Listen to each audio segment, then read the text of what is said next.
listen in and the public comment portion of the agenda. We ask that those intending to speak use the raise hand button to request to speak during the public comment agenda item. As a reminder to members and alternates here in person, please press the unmute button on the bottom of your mic stand and make sure the light on your microphone is on when you're prepared to speak. And speak directly into the microphone so your voice will amplify. Please announce your name and representation when asking a question or making comment for the record. During the business agenda, TAC members and alternates can speak or ask questions. Members of the public may only speak during the comment period. If you haven't already signed it, DRCOG is sending around the sign-in sheet, so please sign in. And at this time, TAC members and alternates will introduce themselves in person.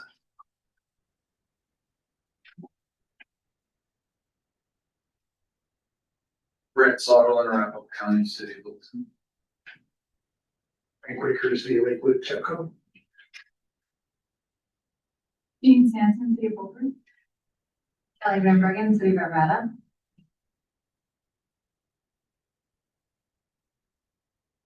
Albert Royal, Arapahoe County, City of Aurora. Jim Morgan, Adams County, City of Thornton. Lone Roloff, Clear Creek County. Boyle, Gilpin County. You have Boyd, Housing Special Interest. Alex Hedrick, Boulder County. Helen Hahn, Adams County, City of Commerce City. Jessica Nicholas, CDOT Region 1. Jacob Rieger, DRCOG staff. Justin Bigley, City County, Denver. Alvida Sanchez, DRCOG staff. Frank Bruno, Via Mobility Services. Dr. McSalka, City of Weaver, Jefferson County. Jim Houston, CRG4. Chris Gahan, CDOT Division of Transportation Development. Jim Cox, Arapahoe County, Tom Rife, Castle Rock, Douglas County. Steve Lynch, Douglas County. Larry Newmouth, City of Castle Pines, Douglas County. Sarah Grant, City and County of Broomfield. Paul Moore, Regional Air Quality Council. We cover the 9 counties of the Denver Metro Northport Range region. Chris Quinn, RTD. Carolyn Glenn, DRCOG staff. Early Years Education Special Interest. Carson Priest, TDM Developer City.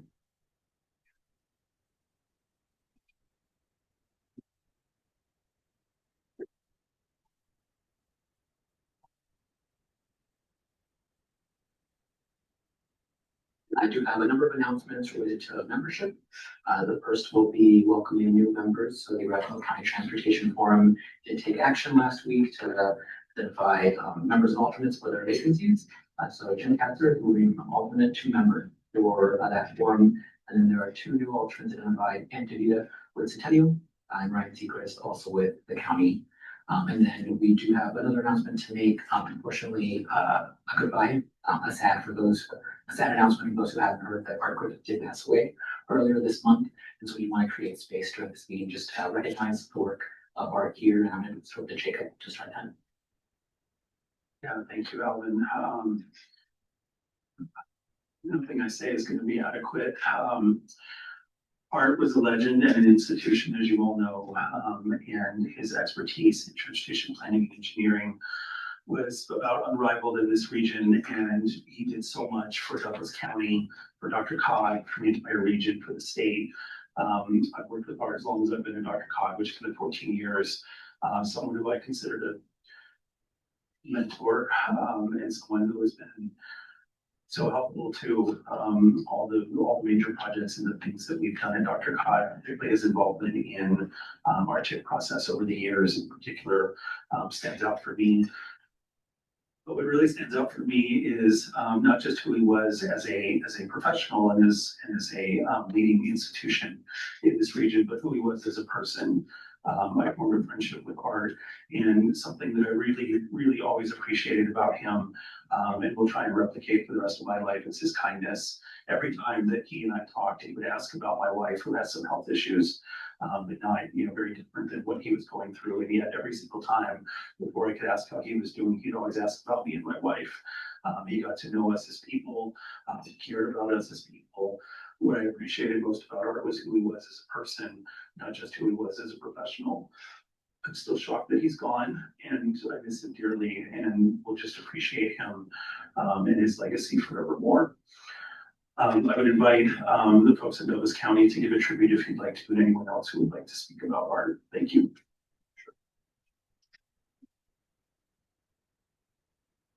Well, Jacob, I don't know that I'll be able to maintain the same level of composure that you just did, recognizing Art, but he was a true professional. He was a true friend. As a consultant, I spent many years having breakfast with Art, and he would impart little bits of wisdom to me and whoever he met with. And food was the way to the man's heart. But he never let me buy him breakfast. So when I joined the county, the first thing I did, I said, Art, taking you to breakfast. And so 6 years ago, I got to finally buy him breakfast. But one of those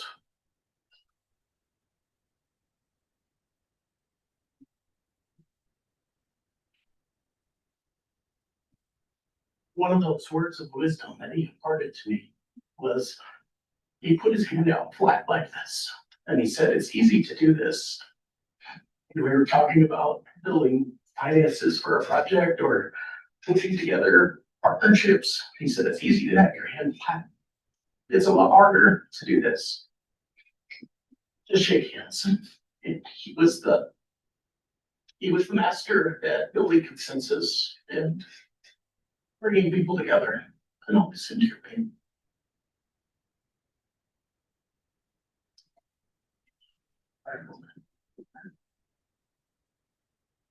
So,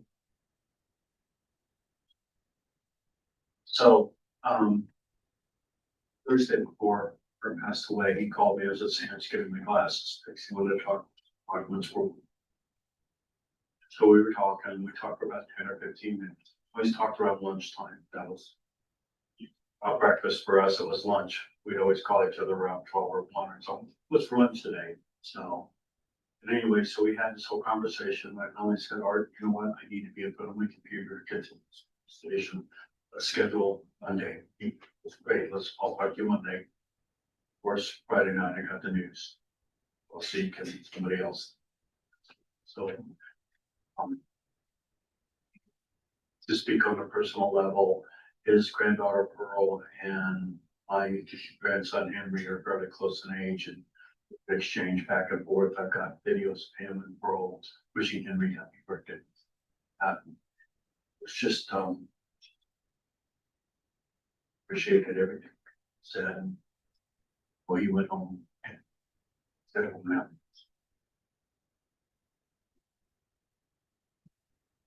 I'll be sure. I think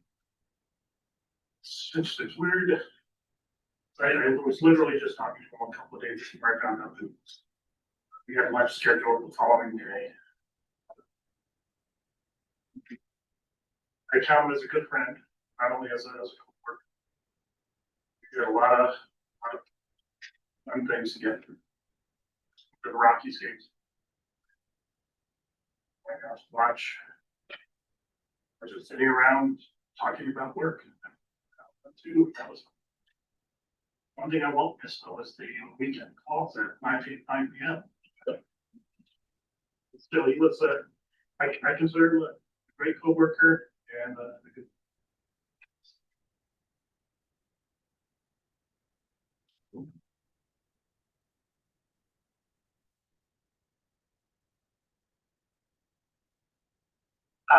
I'll speak briefly to this. I only knew Art through this committee. I did see him occasionally otherwise professionally, but what limited amount I can add is that I always appreciated that he showed you who he was beyond just the face in this room. There's a lot of good work going on here, but he definitely, in my interactions with him, brought really creative, smart insights and wit. But was also I think what others had said, is a very personal person, and that type of thing sometimes is rare and will be missed.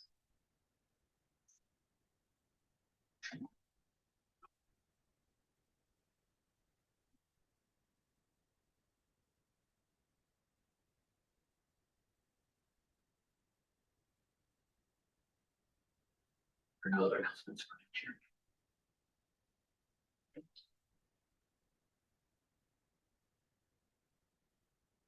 Okay, thank you.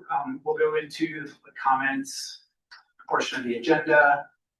We'll now open the meeting for public comment. If you joined by Zoom, we ask that you please raise your hand. And by pressing the raise hand button, we will call on you to begin speaking.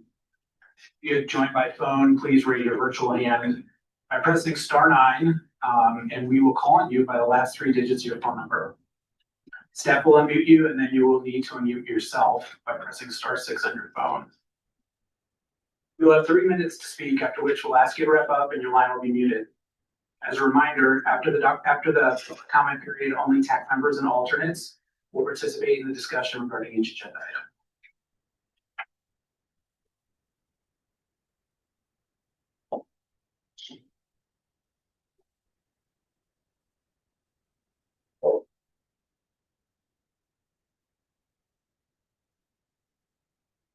Please come on, chair.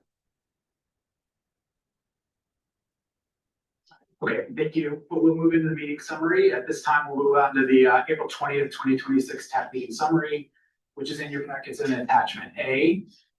Are there any discussion, corrections, or questions around the TAC meeting summary?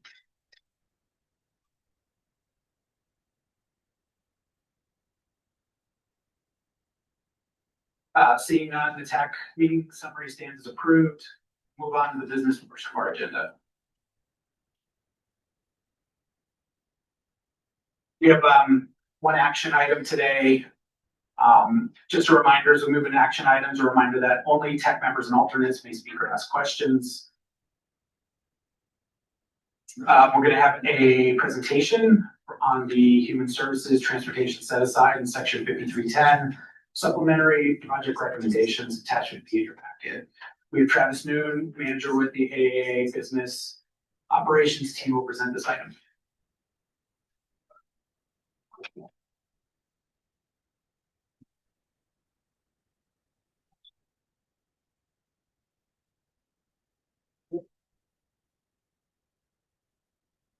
Thank you, Mr. Chair, and good afternoon. I have for you all today recommended supplementary allocations to the Federal Transit Administration Section 5310 and Human Services Transportation Set Aside projects. We brought these projects originally to the committee back in March. And oftentimes when we're making these allocations, making the recommendations, we're operating off of estimates for funding that's available, because the full federal apportionments don't necessarily come available in time. This is one of those years where the federal apportionments were delayed quite a bit, and so we were operating on estimated funding that we would have available when we presented the original recommendations to the committee. When we got the full apportionments, there was approximately a little over $200,000 more that we could allocate out. Given the need for funding in the region, I went back to the committee that made the recommendations to see how we could reallocate that and bring supplementary funding to you all for your recommendation to RTC. Again, it is $200,000. I'm going to bring up the list of projects here. The committee that made the recommendation, they recommended that the additional funding go to fully fund the mobility management and operating assistance projects that were kind of cut a little bit to make it work with the original recommendations to the extent that we could. And I say that because we can only spend so much money on operating assistance out of the 5310 pot. There are limits on what we can do in regulations. So anything that kind of wasn't going to those projects was then recommended to go to VIA Mobility Services parking lot project. So the recommendations here, that $200,000 is under the supplementary funding allocations. The original recommended funding is to the left there. And so that additional $200,000 being added to. So adding funding to DRCOG's mobility management project, via Mobility Services, mobility management operating assistance, Colorado Nonprofit Development Center, Dr. Max, mobility management, Douglas County's mobility management, Clarendon Hall's operating assistance, and then the $64,000, a little bit over that, going out to via Mobility Services to pay part of their parking lot in their Denver facility. So I have the recommendation for you all here. We pull back up. And I'm happy to answer any questions that you have.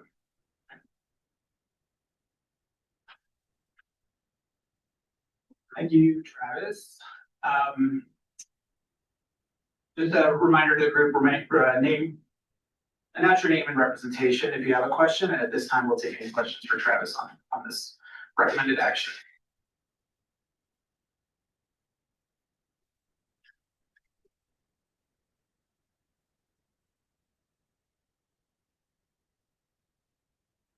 Sarah? Sarah Grant, City of County Broomfield. I will make a motion we'll move to recommend to the Regional Transportation Committee supplementary Federal Transit Administration Section 5310 and Human Service Transportation set aside funding for the period beginning July 1st, 2026 and ending June 30th, 2027, as recommended by the review panel. And Mormon City Authority second. Is there any further discussion on this item? All those in favor signify by saying aye. Aye. Opposed, say no.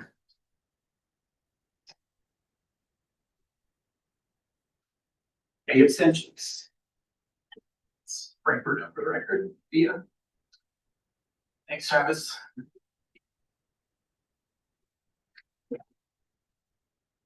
Moving into the informational briefings portion of the agenda, as we're through the action items.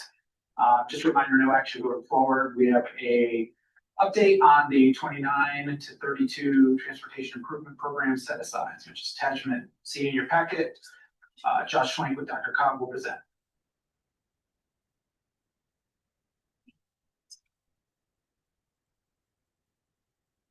All right, thank you, Chair. Afternoon, everyone. So just continuing our discussion that we've been having over the past several months on the TIP policy for our upcoming 2029 to 2032 transportation improvement program.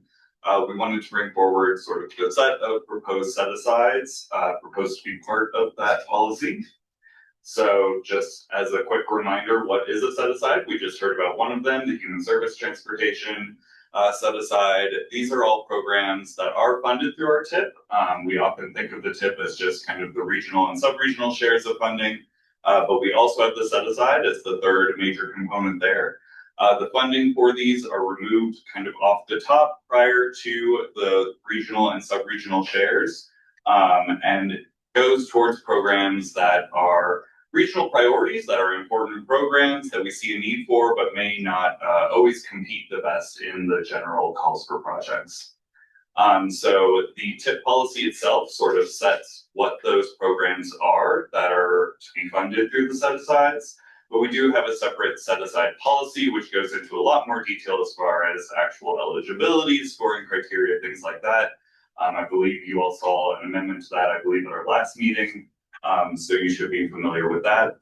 But right now, we're really just discussing what those programs are and funding levels proposed to be associated with.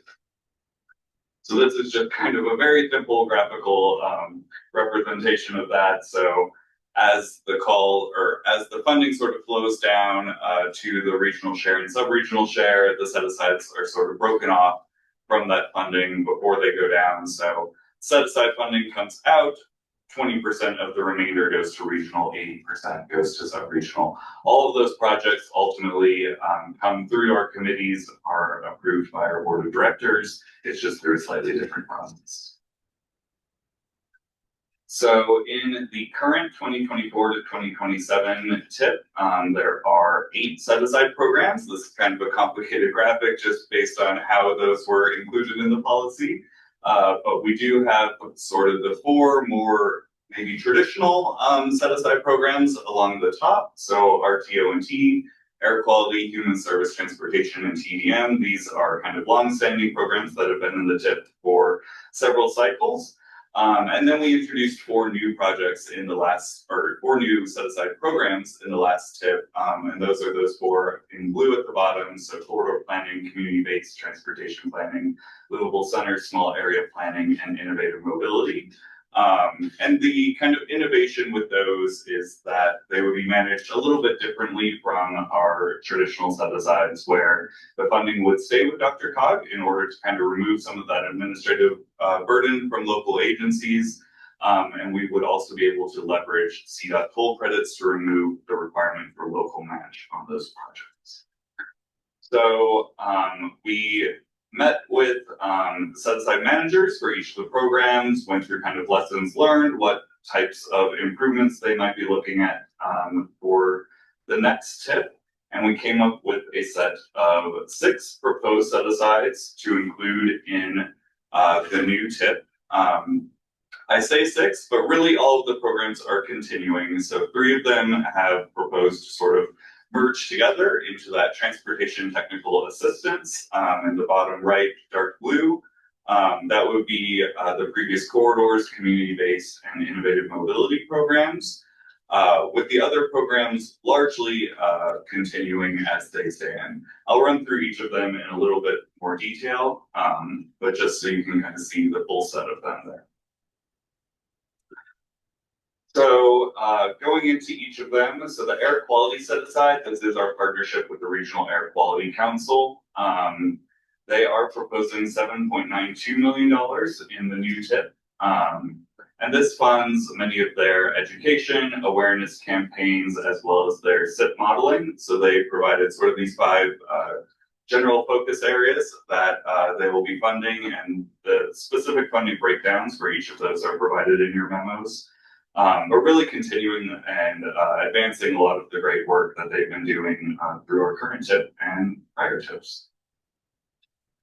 For human service transportation, this is the one that you just heard Travis speak on. This is an opportunity for us to supplement funding that we get through Federal Transit Administration Section 5310, as well as the Older Americans Act funding. It really goes towards specialized transportation services for older adults, people with disabilities, veterans, people with low incomes.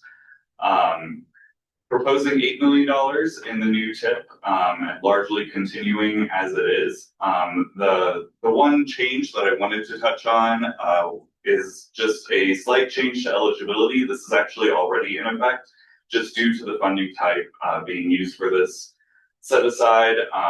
Only capital projects would be able to be funded through HST, but operations, mobility management, those types of projects are still eligible under 5310 and Older Americans Act, so we can balance those to ensure all of those projects are still being funded.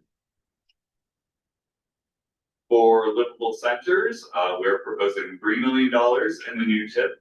So this program really looks at leveraging land use and housing planning and its connections to transportation planning in the region. This is one of those newer CLIP set-asides, so it is DRCOG led and would continue to have no match requirements. Really the only change here is tying in even stronger to land use and housing in the future, knowing we now have our regional housing needs assessment and regional housing strategy that we are working on. So really leveraging those to be able to provide some additional assistance to our local governments. For our regional transportation operations and technology set aside, this is really looking at signal operations, traffic operations, ITS, intelligent transportation systems throughout our region. We're proposing $20.4 million in the new tip for this program. This one's a little bit different in that there is both a call for projects. It also supports staff operations. So you all have heard presentations from Greg McKinnon discussing our traffic operations team and the signal plans that they create. So those are all funded through this set aside as well. The focus going into the new tip is looking at the new Regional Transportation Operations and Technology Strategic Plan. There's several priority initiatives identified in there, and we want to really leverage the funding through this set aside to help implement those both at sort of the regional level and how local governments can plug into this. There we go. For transportation demand management, this is looking at $17.52 million proposed for the new tip. This program is continuing our marketing and outreach campaigns to reduce single occupant vehicle miles traveled in the region. Similar to the last one, there's sort of three buckets of funding within the set aside. So it does go to fund our DRCOG Way to Go program. It also goes to partnerships with 8 transportation management associations throughout the region, and then a call for projects that's open to those TMAs and to local governments. Similar again to the last one, we do have a new strategic plan associated with TDM in the region. So the changes are really looking at zeroing in on some of the priority strategies identified in the new TDM strategic plan, as well as expanding outreach to look at some communities that have been previously underserved by TDM marketing in the region, as well as focusing on all trips, not just work commute trips, seeing that work commute trips are kind of a dwindling share of trips in the region. Still very important, but recognizing there's a lot of trips that we want to reach out to, not just those commutes. And finally, I had mentioned the new Transportation Technical Assistance Program. So this is a combination of the previous corridor planning, community-based transportation planning, and innovative mobility planning programs. The idea of combining these is really to streamline that and open it up to be a little bit more flexible, kind of be a one-stop shop if locals have needs for technical assistance related to transportation.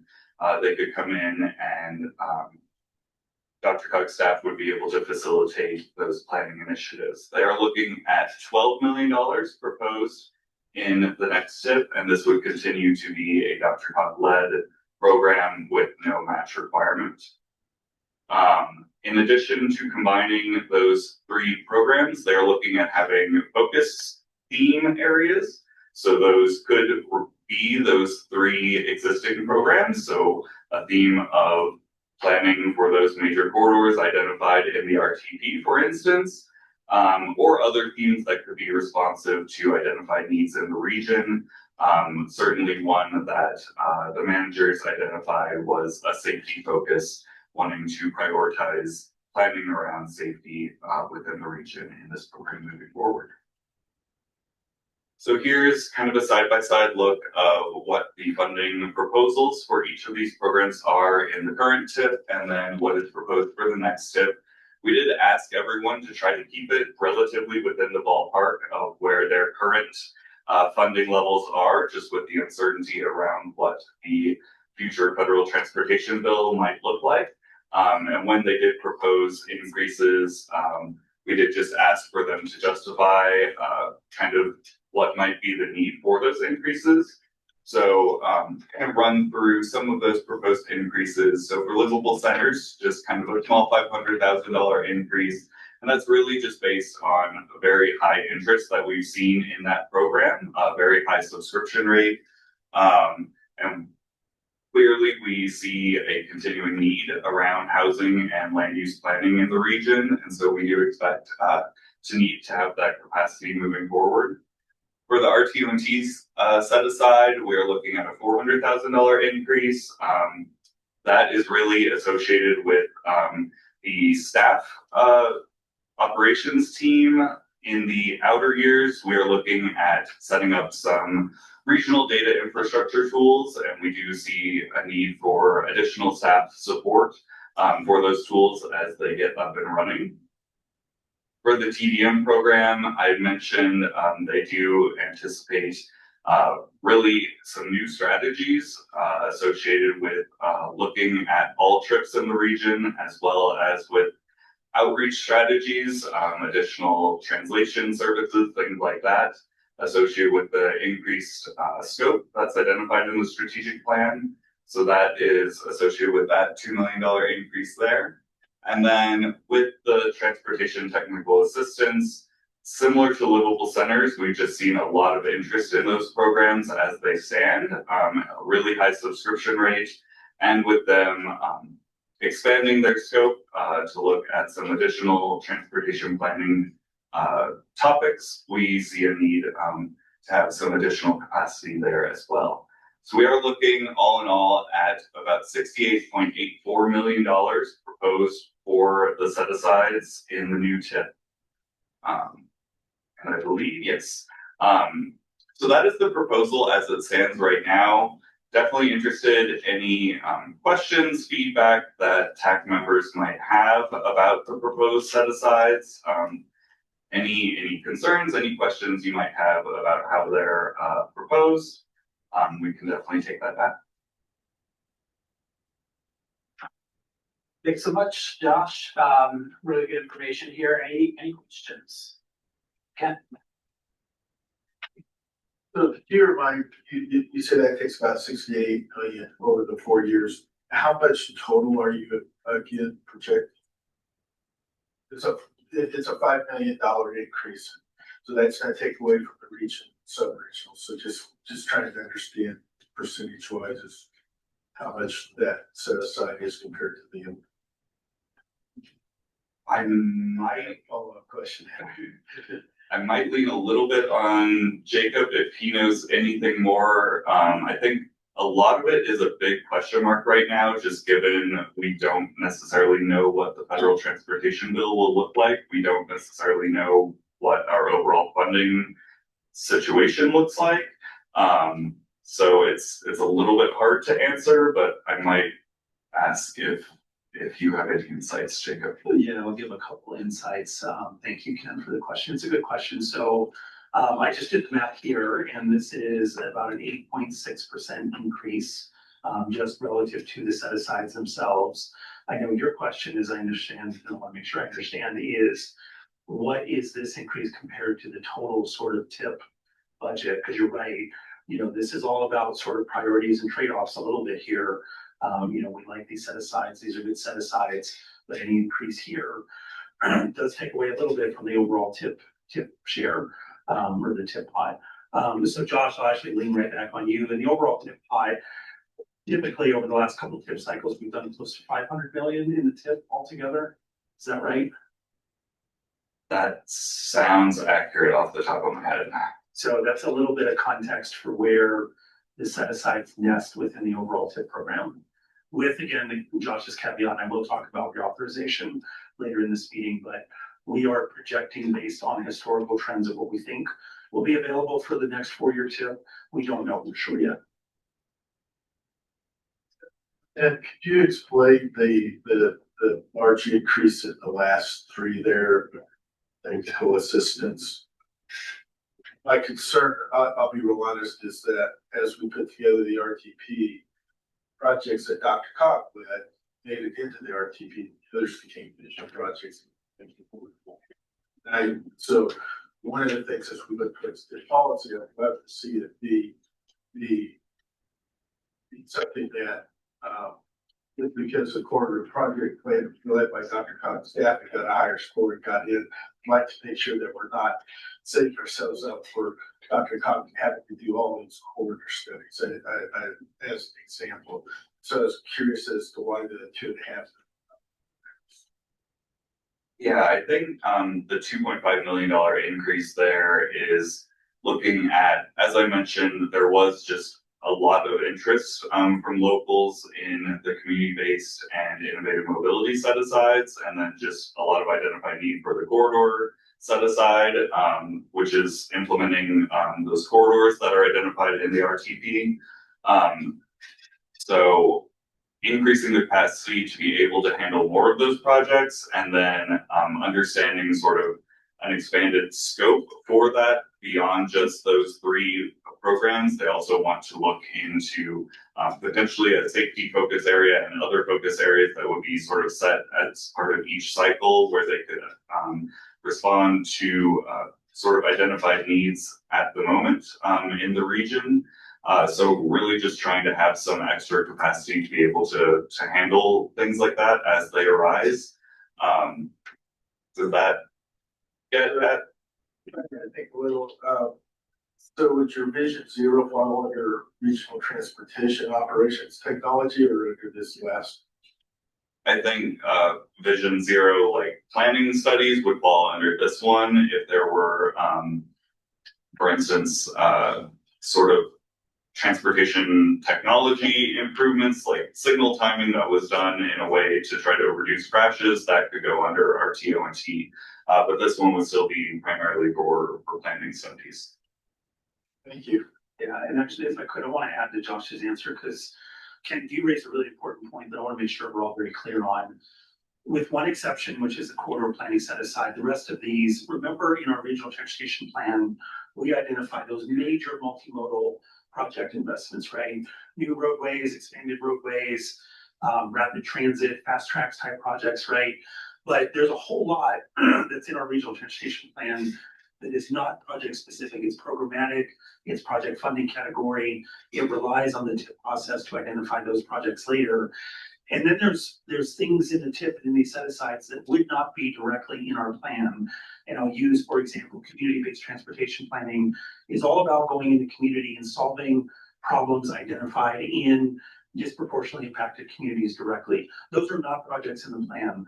Livable centers projects, for the most part, are not necessarily projects in the plan. Innovative mobility is somewhat the same way. The themes of those set-asides, the importance of those set-asides do directly relate to the regional transportation plan. But I want to be very clear, and Kent, I know this was not your insinuation, so I don't want to put words in your mouth.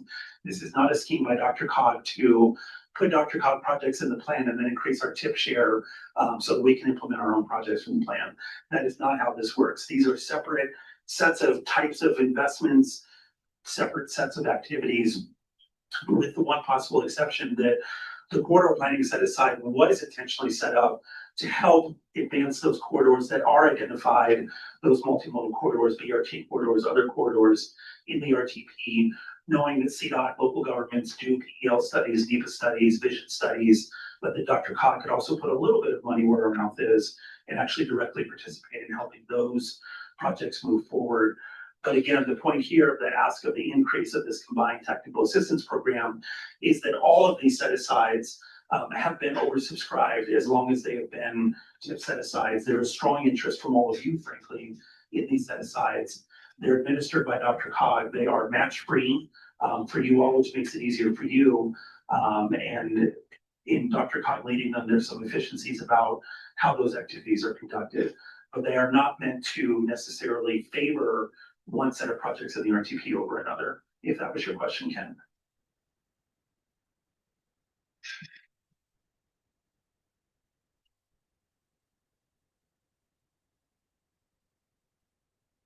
Go ahead. I'm Warren with RAC. Most of you are likely aware that last year the state decided to defer compliance with the ozone air quality standard, kind of mid-cycle, mid-24 to 27 cycle. And so we, as was described, we handed in a level funding request for 29 to 32, but the planning decision means that we will have deliverables and results to finish in that, particularly the 29 to 30 timeframe. So we're coming to you today to ask for a small change, less than 1% in our total allocation, $100,000. And we would principally, you could go to that slide if you want me to talk about that. There we go. So we have these 5 work elements, and the one from the bottom is particularly expensive, given the long-term nature of air quality problems in the region. So we're going to, if you all will make that increase, we will apply that to that particular activity area. We'd already reprogrammed some money out of the other 4 elements to increase the ozone modeling and technical analysis. So my request for the TAC today is be willing to give us a $100,000 increase.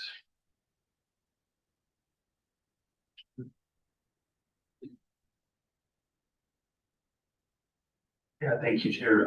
Just to respond to that a little bit, in fairness to RAC, as staff, we are neutral on RAC's request, but when we went to each of the set-aside managers or the set-aside entities, we did ask them to think about the future I think Rack frankly was a little bit modest in wanting to color within the lines, to use Tom's term. Maybe there wasn't quite the realization that, if they needed just a little bit of an increase to justify it, they had that opportunity.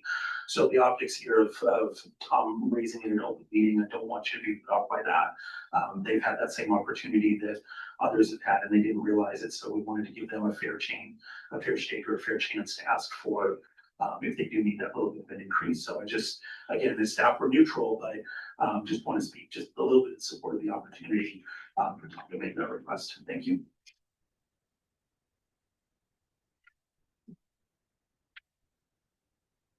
So let me ask Jacob, what did that put into the 4A of the TAC at this time? Anything or for discussion and questioning? Is an information briefing turn into an action? No, I mean, this is just an informational briefing today, but, whatever other changes, questions, comments, we do want to carry that forward. We'll come back to you, of course, for action, ultimately. So this is just part of the soup of, things that we're talking about and considering today.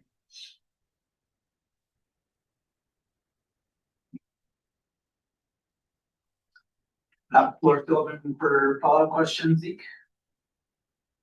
Steve Lynch, Douglas County, unrelated to that topic. So if there's a discussion on that, I can pause the conversation on that topic specifically. Right, hearing none. Josh, thanks for the presentation. If you could go back to the summary cost slide at the end.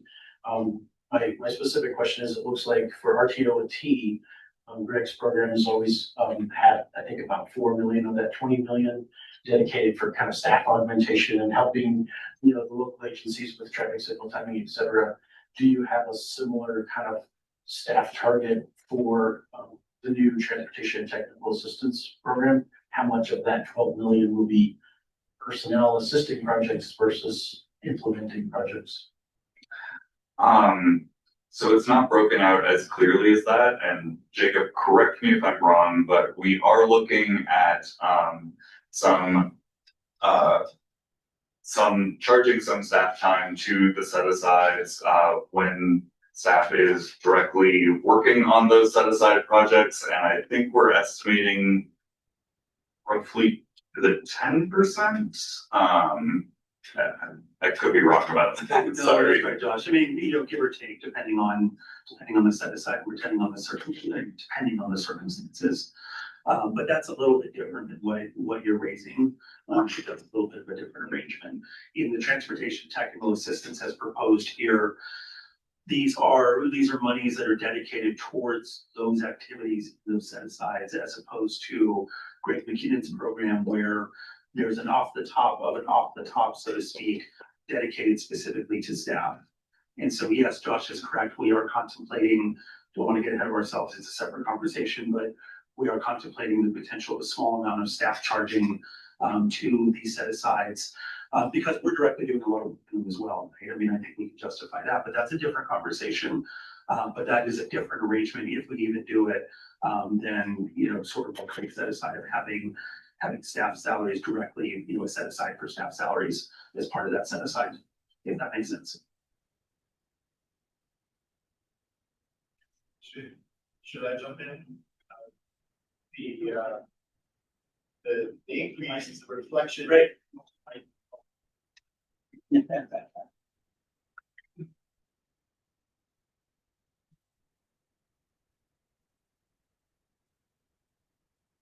The increase is a reflection of the meager staff that we have now dealing with the signal timing support services that we do.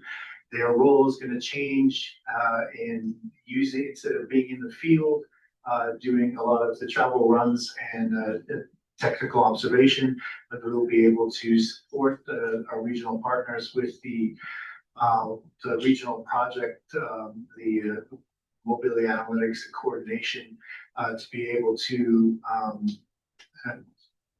provide coordination services from the office. And that is likely going to need more support from staff to be able to monitor the data. And by meager, he means quantity, not quality.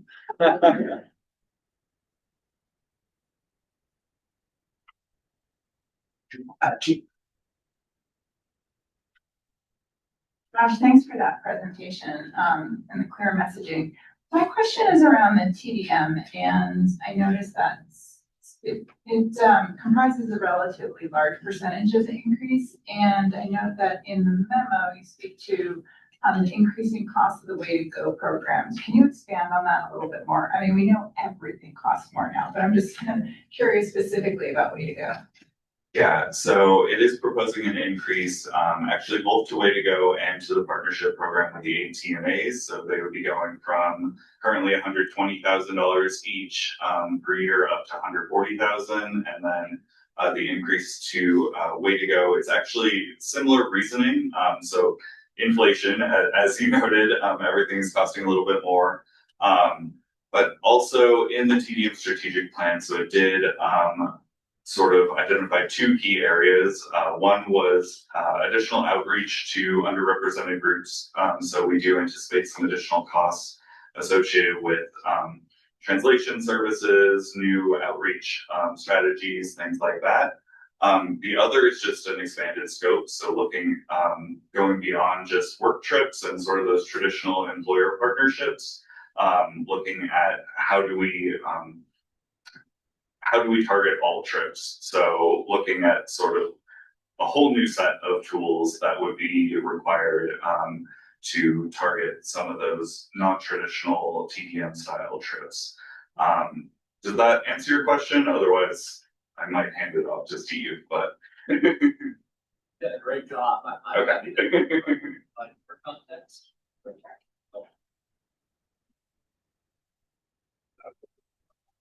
Slide back here. Yes, yes.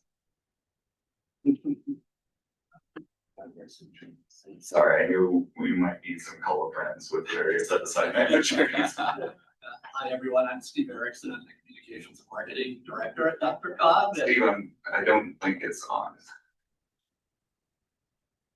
Jacob did that to me. Hi, I'm Steve Erickson. I'm the Communications and Marketing Director at DRCOG. And one of the best things I get to do is oversee the Way to Go program and partnership. So, Josh, I think you did a really good job kind of framing this, but we really looked at, again, specifically what's in that TDM strategic plan. And that call for, we'll just take them one by one, that call for an expanded focus on all trips instead of just commute trips. In the program, we kind of get our biggest bang for the buck and maybe spend the most of our resources on employer outreach. We know if we do a good job reaching employers and get them supporting commute options, the employees follow. So we do a really good job in that area, but this would represent an expanded scope of work for us. So think of more public-facing campaigns at Way to Go. Sort of here at DRCOG, we oversee the agreement with the marketing agency, the advertising agency. So more focus on all trips through our advertising and promotions and outreach.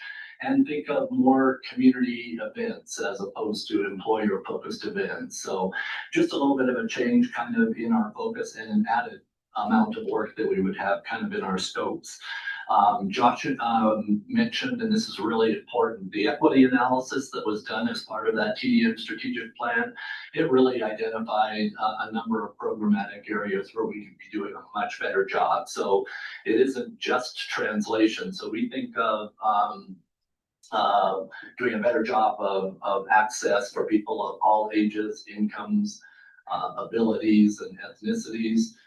That doesn't just mean translation or transcreation of marketing materials.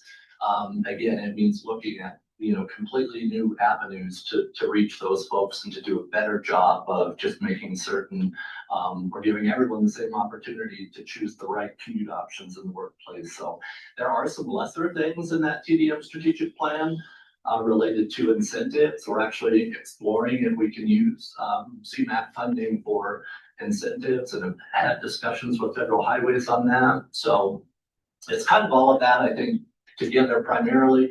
And then honestly, if you just look at consumer price index in the last 4 years, it's gone up 12%. If you were to look at the scopes of work for our TMA partners, they are 75% labor. I mean, it varies a little bit by TMA partner, but all of those costs really just to stay steady with what we're doing have gone up significantly. So that sort of helps provide a little more context. Yeah, Corbett. This is a question, Steve. First of all, I think it's great to actually have better translation skill, not better, but more. But the question is, do you expect your those TMAs to pick up a lot of this work for region? Or do you plan to use your staff or is it a combination? It's a really great question, Kent, and good to see you. It's both. For those that don't know sort of the way the program and partnership is structured, DRCOG's Way to Go program managed a lot of the foundational elements of the program. So again, we manage the marketing and advertising contract. We oversee the van pool program, the guaranteed rent program, those kinds of things. The TMA partners are largely considered to be, I guess the word that comes to mind is sort of boots on the ground outreach. So, we would be, in a lot of cases, working alongside them to plan for better marketing, advertising, education, to get the word out. We're probably considering changes to our trip planning, tracking platform, and other things we manage here. But actually getting out and working with the people in the communities, that's largely the work of our TMA partners, and they do an amazing job.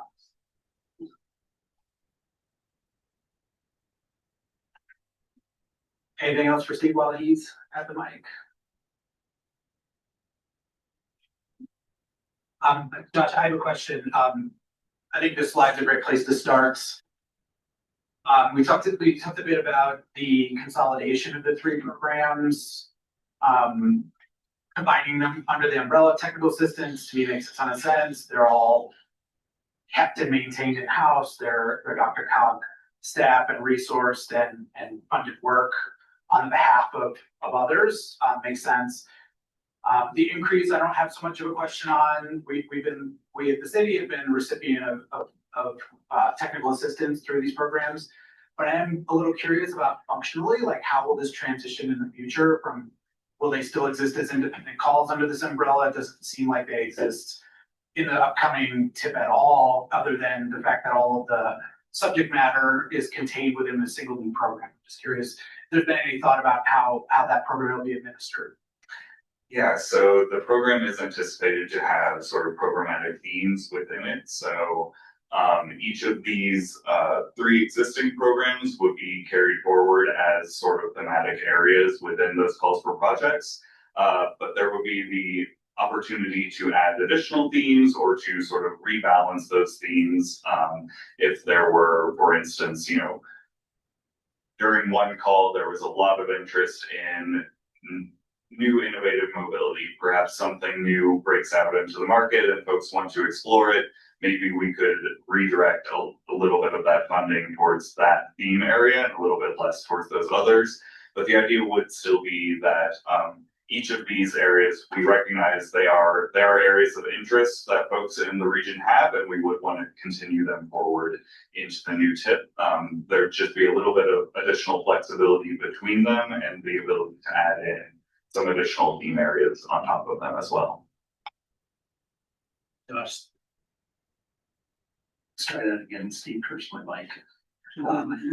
Josh, Steve's aside though, correct me if I'm wrong, the intention in combining them though would be a single call for a transportation technical assistance program.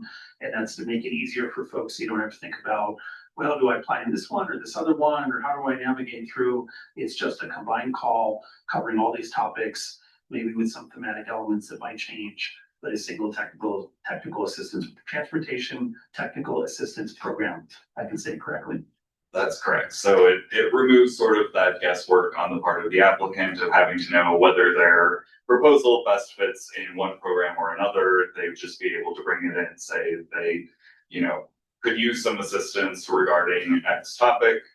We sort of on the backside would be able to find out which theme that best fits and score it and potentially select it. Thanks.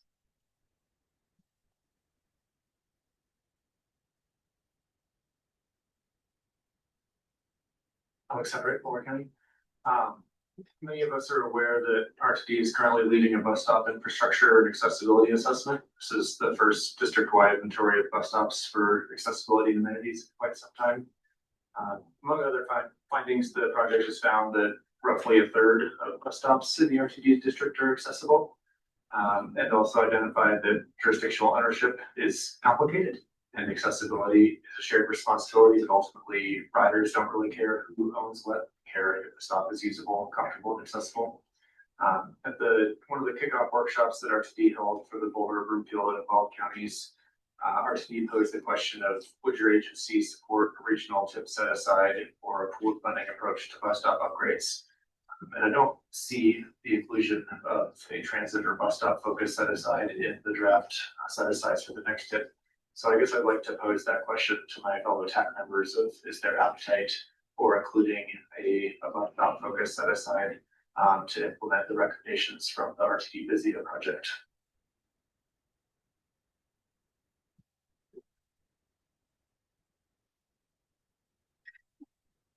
And that was, just to clarify, that was a question for fellow committee members? Or DRCOG staff?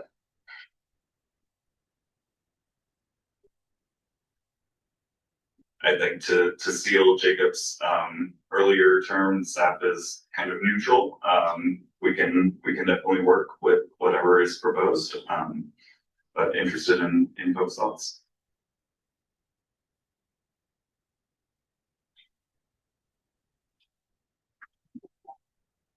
Like we look at City of Blue Ridge, I think we would support it. We have multiple routes, we're still trying to even get instituted. RTD's having troubles putting in just because of the cost of the stops. Regular Southwest Will County and Haverty. I would say both Will County and Haverty would support funding for the bus stops. We're working on several bus stops within the town of Erie to construct new bus stops, and it seems like nobody has any money for bus stops, including our TDs. So it would be nice to find some kind of outlet where there's funding to make some nice bus stops if we're all trying to be supportive of multimodal and our transit system as well here in Denver metro area.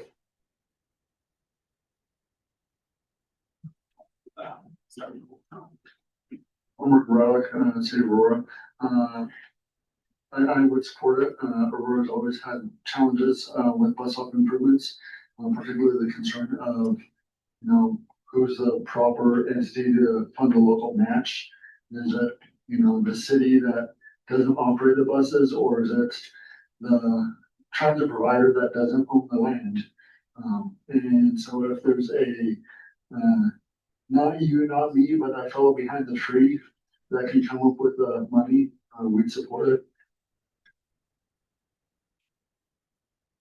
So I the city and county of Broomfield, love the idea of a funding stream to support, accessibility of bus stops, although I may throw it back to the TAC members, just the consideration of federalizing dollars for kind of these sometimes smaller improvements for accessibility. So just something to consider. It's a lot to federalize the money, so we might want to make that consideration. Another idea might be to help funnel some of that funding to priority, CDOT corridors to help CDOT improve those major highways that need some improvements along those arterials. So, and I know CDOT's much more apt to be able to utilize those federal dollars. So just throwing that out to the group here. I think Tom Wright, Douglas County, Town of Castle Rock. I guess this is more of a color money question. So I know we're not, the RTD gets a lot of 53%. Fishing, DRCOG is getting the 10 funds action here. So I guess, are we talking about using non-5307 funds, or is RTD going to keep, or are they going to use those 7 funds for this activity? Or are we talking about using the other dollars that DRCOG has control?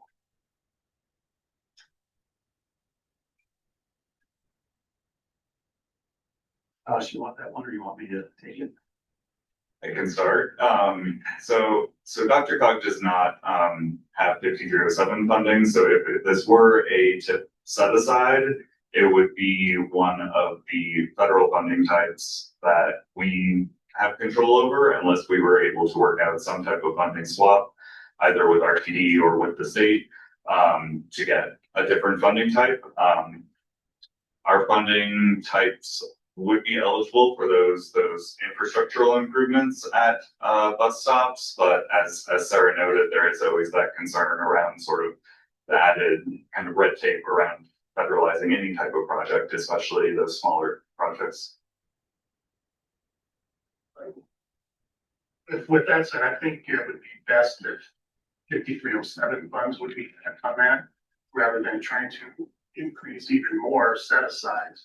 Because I would really like to see some historical information on how much or what's been the percentage of set asides as it relates to overall TIP funding. Is it continually going up, and our regional and sub-regional dollars continuing to, I'd really like to have that information. And then, because we all know construction costs have doubled. You know, everybody's cost of increase on construction has gone up probably the most. And so I just want to make sure we're spending our dollars wisely and not trying to commingle too many. We also know we also have for state funds that are coming into the transit funding. So it's just like a lot of going on. I would like to keep the set asides, you know, kind of capping on that percent of the overall TIP funding. I'd like to see how that has been carried out over the years.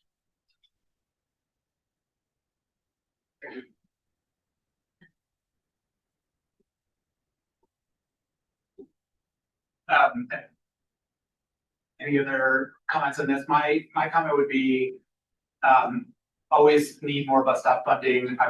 One just anecdote I can share is we delivered in Denver a package of bus stop improvements 5 years ago. Actually, the construction funding was funded through a DRCOG program. It wasn't specific to bus stops, so you could apply for bus stops through an existing set aside program. So there is an option. But also that, you know, in Denver, in the specific case of how we package bus stops, the cost has gone up 5 or 6-fold on construction. We were pretty shocked when we opened the bids several weeks ago. So would love, as a side conversation, to talk about creative ways to deliver bus stops. Trying to do them, our experience in Denver, just the cost of mobilization, traffic control at all these independent sites ended up being quite a bit to bite off and fund. So I'm sure there's some really good ideas amongst this group in the cities and counties you represent on how to efficiently deliver bus stops. I'd love to hear, but thanks. Yeah, there.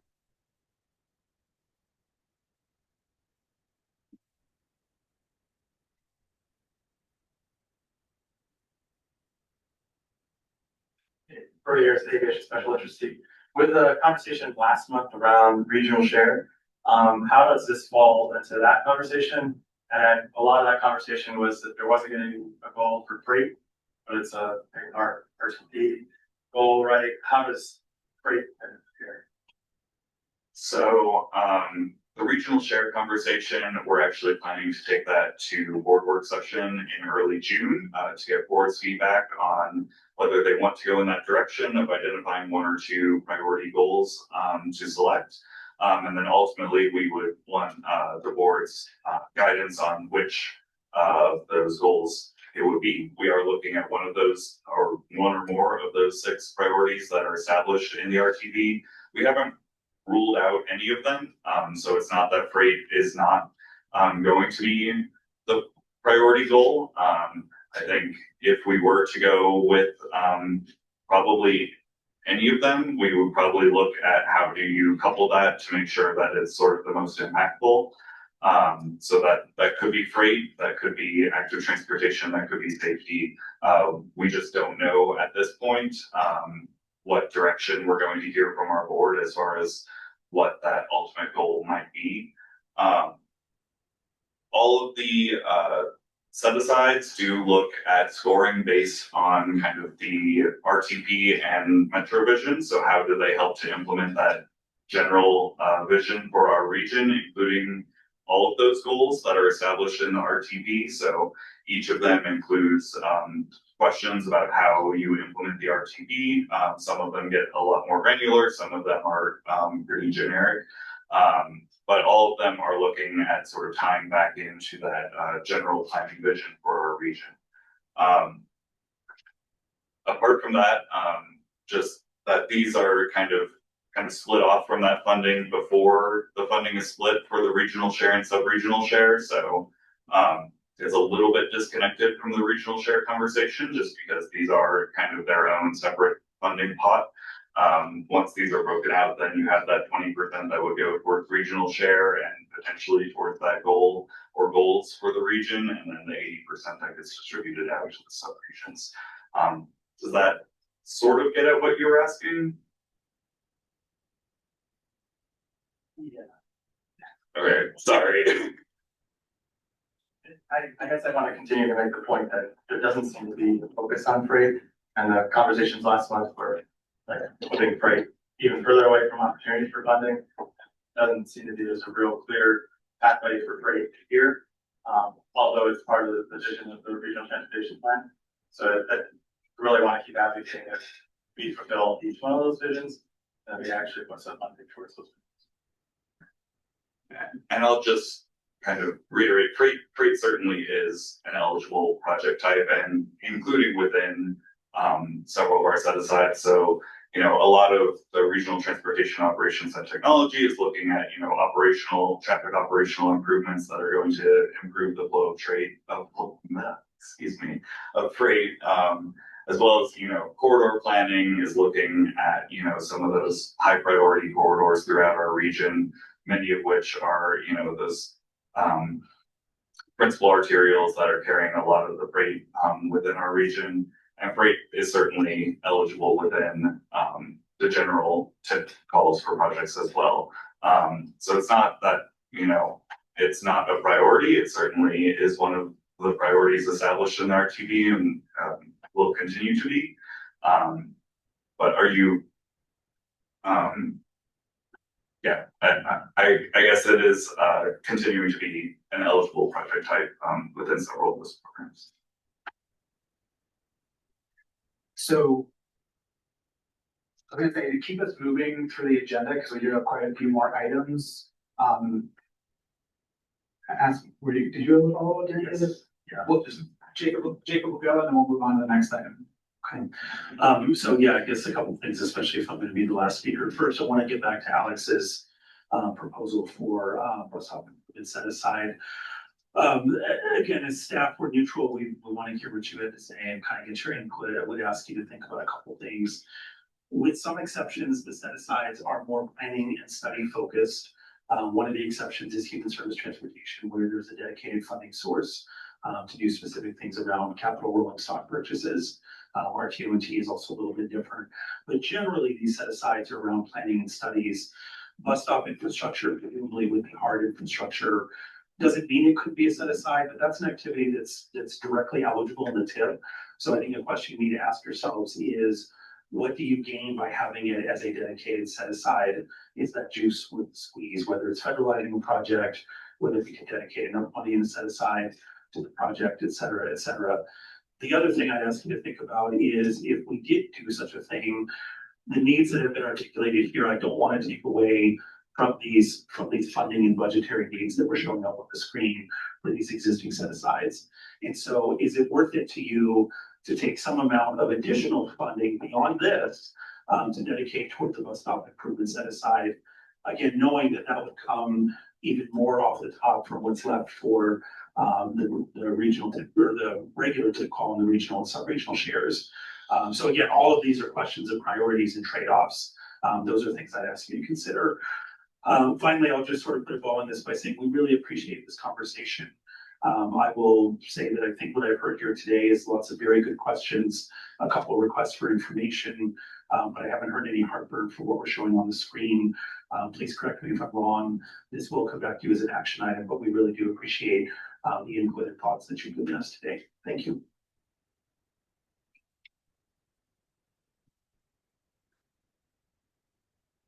Right, thank you, Josh. Moving into the next two informational briefings, we'll have call meter with DRCOG presenting first on the Built to Move multimodal supported local development standards update. That's attachment D in your packet.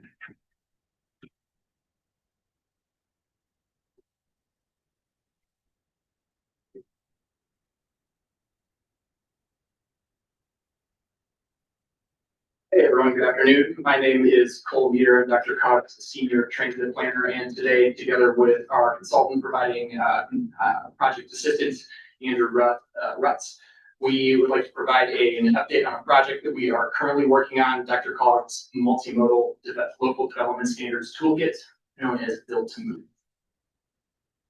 So for a bit of background about the project, communities that DRCOG works with across our region are always working to create safe and connected places. And often that means that our transportation and land use decisions must be coordinated. When these decisions are made together, people can have better access to transit, bicycle infrastructure, and pedestrian infrastructure in their respective communities. So to provide a roadmap for better coordination efforts between land use and transportation topics, DRCOG is putting together the Built to Move multimodal standards toolkit to provide regional development design guidance that is context sensitive and applicable to different contexts within our region, urban, suburban, and rural environments. So at a high level, this toolkit builds on and also aligns with the work that we've completed as part of our Complete Streets toolkit.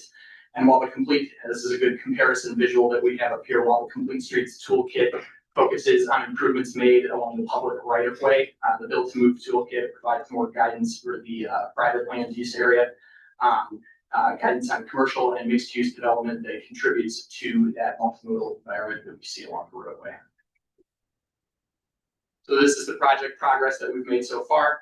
To date, we've completed the following activities. We've reviewed our member government's transportation, comprehensive, and land use plans. We've also reviewed a comprehensive analysis on their zoning codes, development ordinances, and other related local policies to identify different best practices within our regions that exist currently, and then also different patterns that go along with each municipality's development approach. This is also a context-sensitive document, so we've established different development typologies that we'll talk about in a little bit that are relevant to the unique community contexts within our region. And then using that data that we've collected, we are putting together different case studies of successful multimodal development examples around the region and then countrywide as well, to learn from our peers about what is working and also what is not. So throughout this process, we've also hosted multiple iterations of different focus groups with our member government staff to ensure that we're putting together something that isn't going to just sit on that plan shelf, that's going to be actually useful for municipal staff across our region. And so for the rest of the presentation that we have today, we want to talk and give you guys a primer on the development typologies that we put together, some of the key feedback that we've received from those different focus groups that we've hosted, and then also put together and present you guys a preliminary toolkit outline that we want to get your guys' feedback on today. So with that, I'll turn it over to Andrew.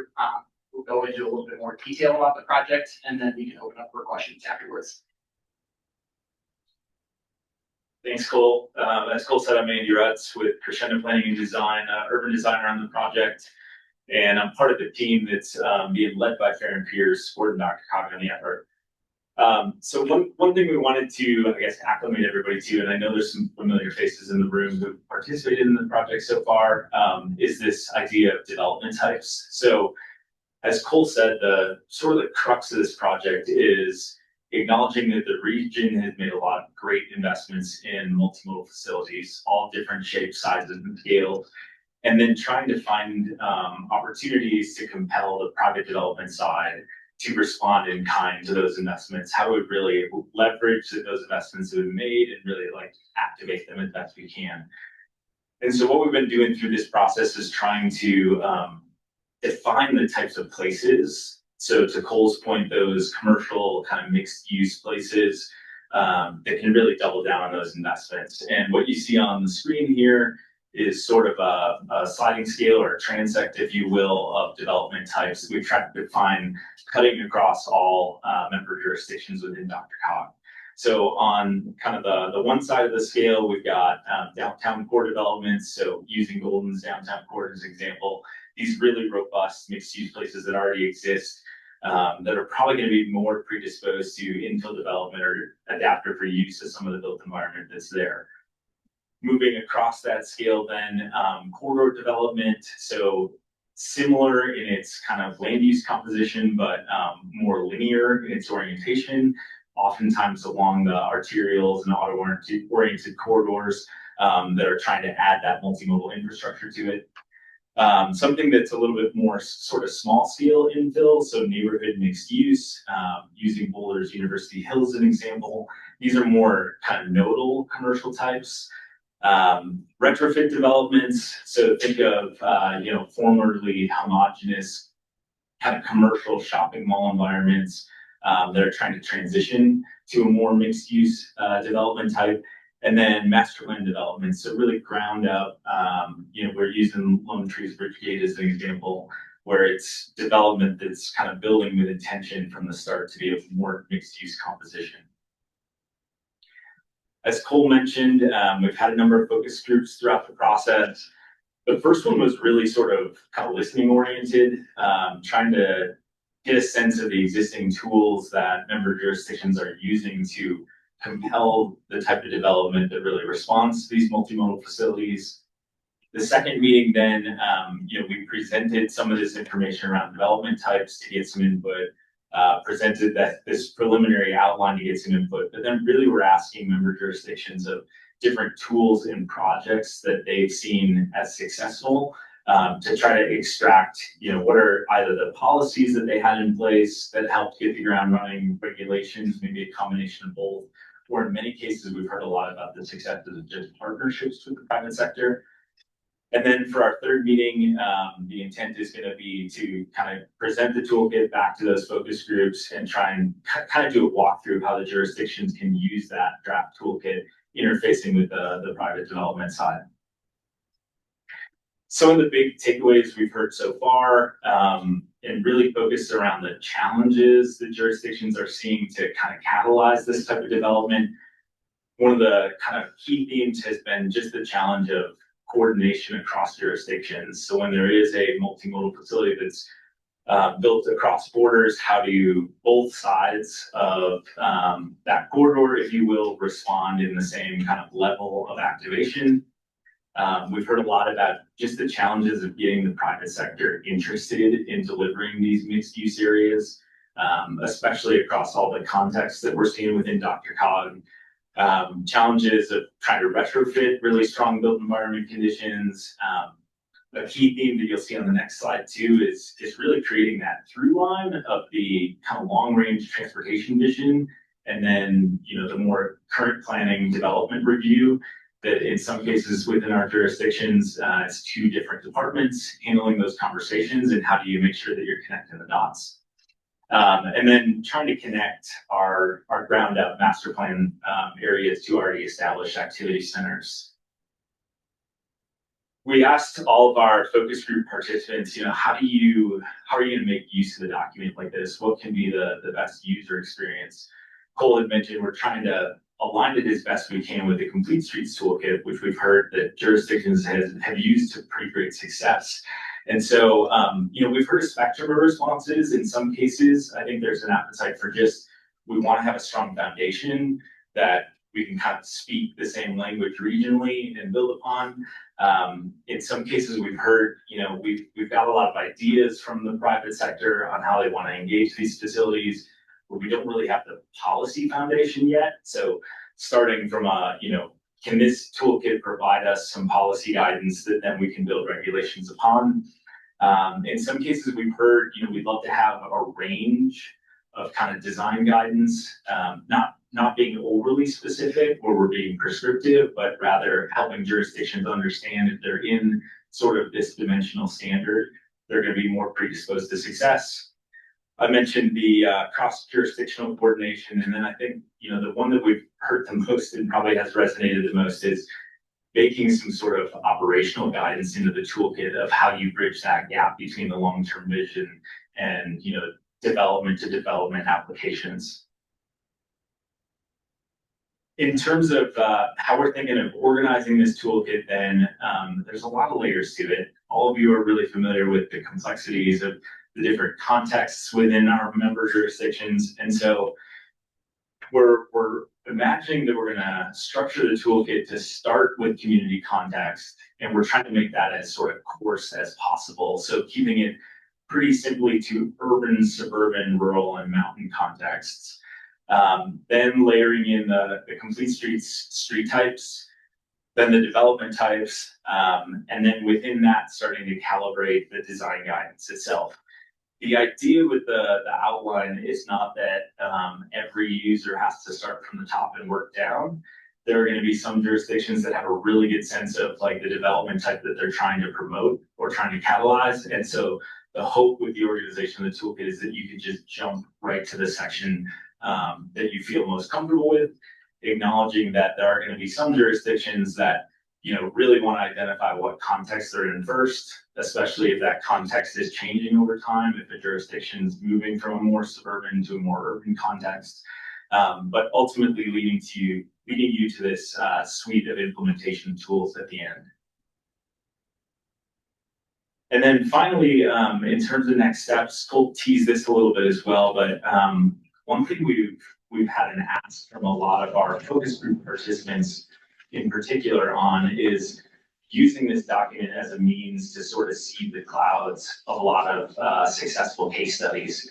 I think there's a lot of staffs across the region that are already stretched capacity-wise. So they were sharing with us that they're spending a lot of time trying to find success stories from both Colorado jurisdictions, but then also across the country. And they were saying that one of the greatest values we can get out of this toolkit is kind of a running start of who do I need to talk to figure out how they made that successful project happen. So we're continuing to collect case studies. Shameless plug would be if anybody in here has had experience on a project that you think has really done a great job of leveraging a multimodal investment, we will take any and all suggestions to dig up some of the data and background on that. And then, as Cole said, we're really heavily in the midst right now of developing that more detailed design guidance and strategies that we'll be making into the draft of the toolkit. Thanks. Thank you both. Any questions? Yeah. Ken Morgan, City of Thornton. More of a suggestion than a question. But instead of calling it design standards, I'd suggest you call it design guidance. Standards start getting our elected officials all excited that they have to meet a certain thing. They don't want to have told what to do. Yeah, definitely. And you kind of set me up to just to reiterate that this is not going to be any type of enforcement document as it currently stands. This is 100% guidance that we want to build capacity in our local communities. And it's not a regulatory arm of DRCOG or anything like that.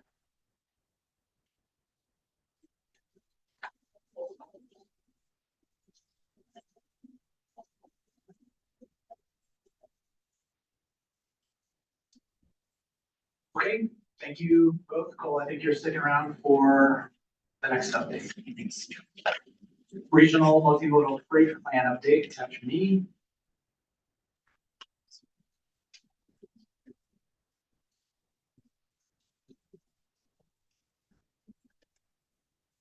All right, hello again, everybody. I was DRCOG's senior transit planner for the previous presentation. I am now DRCOG's senior freight planner going forward to this one. And that does speak to the jokes aside, that does speak to the more multimodal nature of the plan that we're currently working on. If you guys remember correctly, we had our first iteration of our multimodal freight plan that was completed between 2020 and 2021. And this is an update and kind of expansion of what that current freight plan is, what we want it to look like too. So we've got a bunch of project updates as we're about well past the midway point of this project as well. I want to present to you guys some information on our existing conditions report that we've collected, and also our land use and local policy report as well. So with that, I will turn it over to Christina, who has been providing consultant assistance on this project as well, and allow her to continue the presentation. Hi, thank you for having us. I'm Christina Leach with Cambridge Systematics. I'm glad to give an update on this exciting project.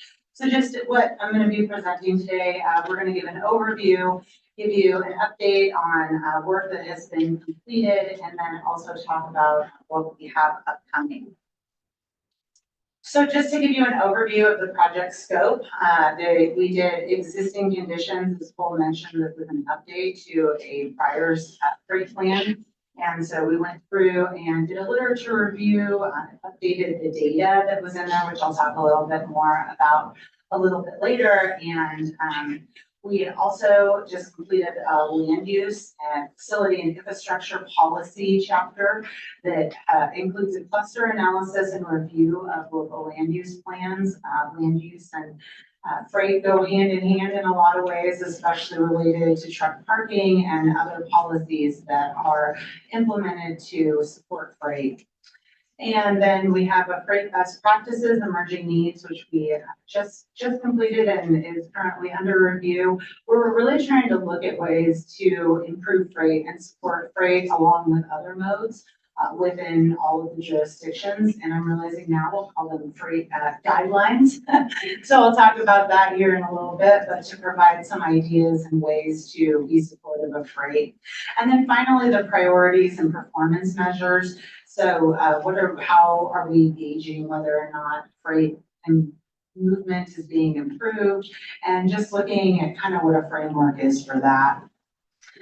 So I've really just kind of talked already about the project overview, but we wanted to also make this a little bit more visual. The existing conditions chapter has a ton of maps that I think make things really clear to give you a really good idea of what the system performance looks like for freight in the region. And highlighting those best practices. Again, we're trying to make that rather graphical to be able to give some really good examples and guidelines of what that could look like. We also spent a lot of time on stakeholder input for this project. Oh, I have a little movement there. So that moves me into our outreach. We have an excellent freight steering committee and some people I recognize here from that, so appreciate your input there.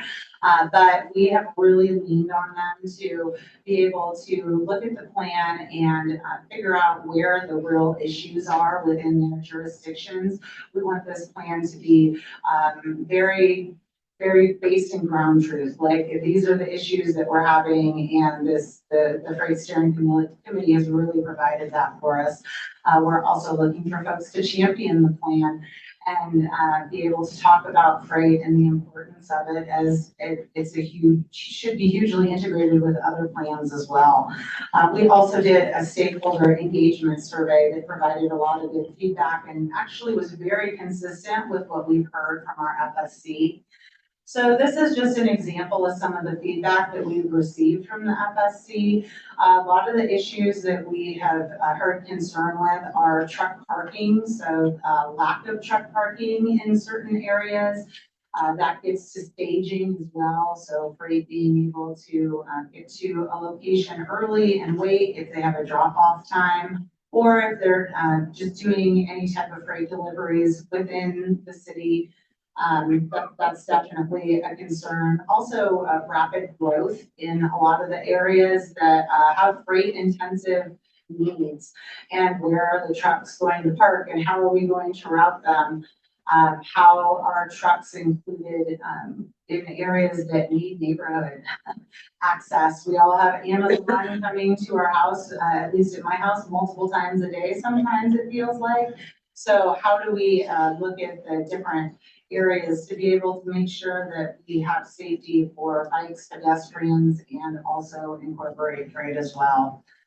So yeah, just a number of different things that we have been looking at. And then of course, just freight intensive corridors. You guys drive and ride in the area all the time. So I-25, I-70, these are all areas that of course have come up. An overview of our schedule. We started this in June. As I mentioned, we just completed the best practices. We're working on performance measurement and engagement chapter right now. We'll have a draft plan completed by July, and then the final plan is hopeful for adoption in October. So looking a little bit more at the existing conditions, we really wanted to get a good picture of what's going on in the region. What do freight flows look like? What are the origin and destination information? Where are they coming from? Where are they going to? We looked at freight generators. really trying to understand where they're going and where they're coming from and what that means for the rest of the community. So system use and performance, and then we also updated data and analysis. So I'm just going to hit a few highlights on some of these. Safety is obviously a very key goal of this plan and something that we want to consider. So we did do a crash hotspot analysis to look at the different areas where crashes are happening, where trucks are involved. And then on the land use and policy side, so there's many different roads, networks. There's tier 1, tier 2, and tier 3. A lot of them are like the highway system where you would expect freight to be going and traveling as they're going through the community. But we also did spend some time looking at the tier 3, which is the area and the more local roads that trucks are using, and trying to get to different areas, how they connect with rail, where that interchange is happening and where those transfers are being made. We also looked at a number of land use plans to better understand what those land use plans look like. The ones that we all looked at all included freight and at a high level for most of them, some of them more than others. So that really helped us take a look at things along with our existing conditions to understand some particular guidelines that we can come up with to provide some best practices. We also did a freight business cluster, and this is really looking at how the different areas attract freight, where those freight generators are at, what the zoning and land uses look like in those areas, and how employment impacts that. This really corresponded a lot with the 2020 multimodal freight plan. We didn't see a whole lot of changes in those areas, but the map that you're seeing here is the cluster areas where we're really seeing a lot of freight intensive uses. So as I said, the next step is looking at best practices. We don't need to reinvent the wheel. There's a lot of cities that are facing very similar types of issues.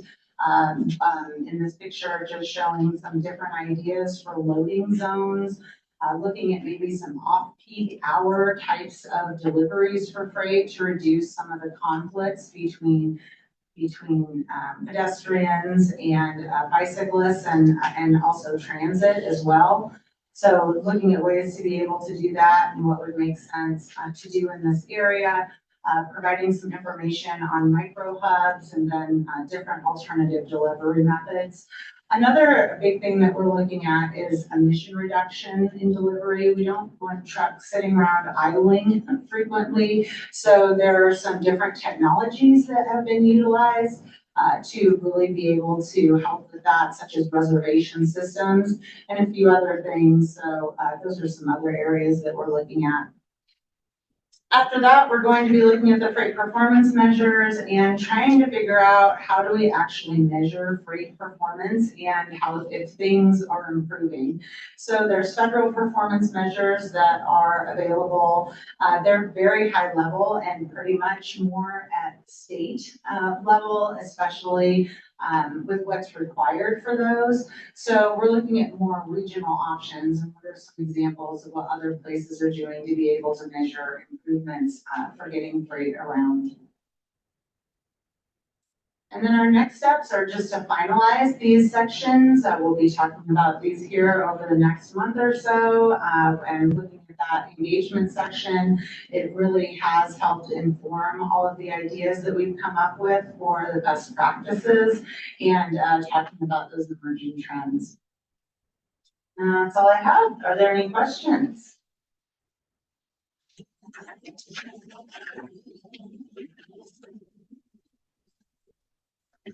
Let me have that easy, huh? Right. Thank you. Okay, thank you for the pair of presentations. This one in particular, super interesting. We have one more informational briefing in the packet, and that is taking action. Regional Vision Zero updates. That's going to be Captain Rush with the Regional Transportation Planning Team who will present this item.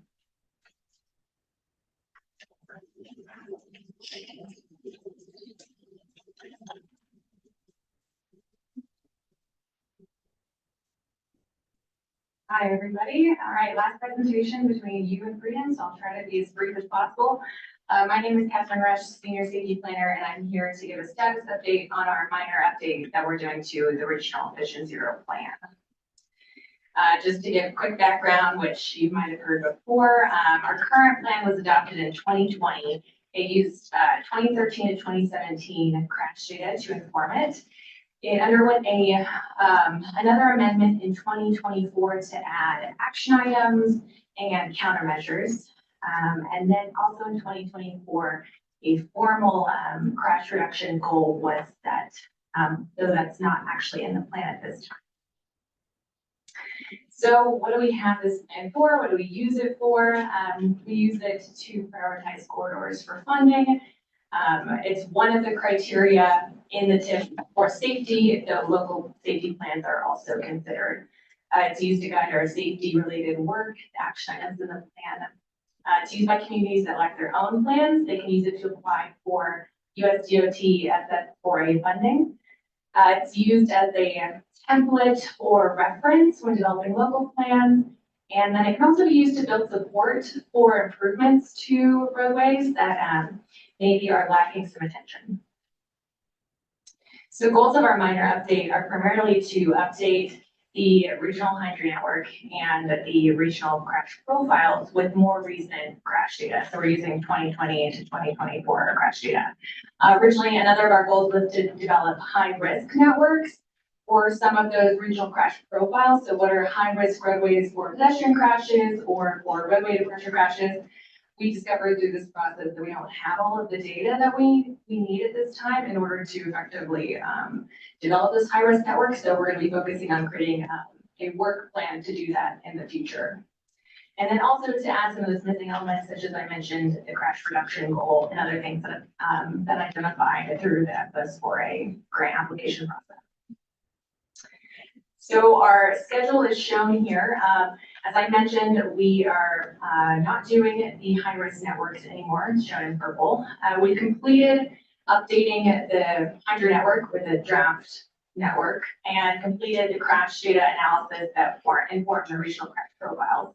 So from here, we're going to be focusing on updating the document and getting it out for public review later this summer, and then hopefully adoption later this fall. So I wanted to update you on what we have as the regional crash profiles. You can think of these as factors that could help inform a systemic work effort. So for example, instead of focusing on a one hydro network corridor, you could focus on a factor, a key contributing factor behind crashes, such as you could focus on motorcycle crashes and develop a campaign for that, or focus on one of these other crash types. It's kind of a help to inform more systemic type projects. And so in order to come up with this list, we looked at what factors were present in at least 10% of all fatal and serious injury crashes in the region. The first one was front to side crashes. So you can think of that as like a T-bone crash, a broadside crash, approach turn type crash, anywhere where vehicles are kind of colliding in this type of way.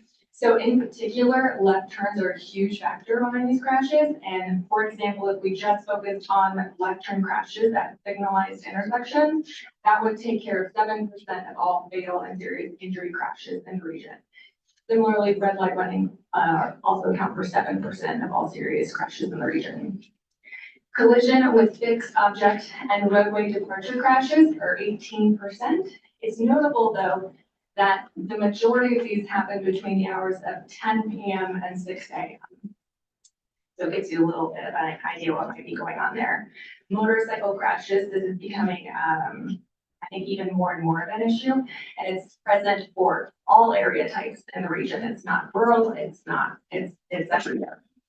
So it's 18% of crashes, but if you just look at the vehicles that people were driving when these serious crashes occurred, 25% of all vehicles in which somebody was killed or seriously injured were motorcycles.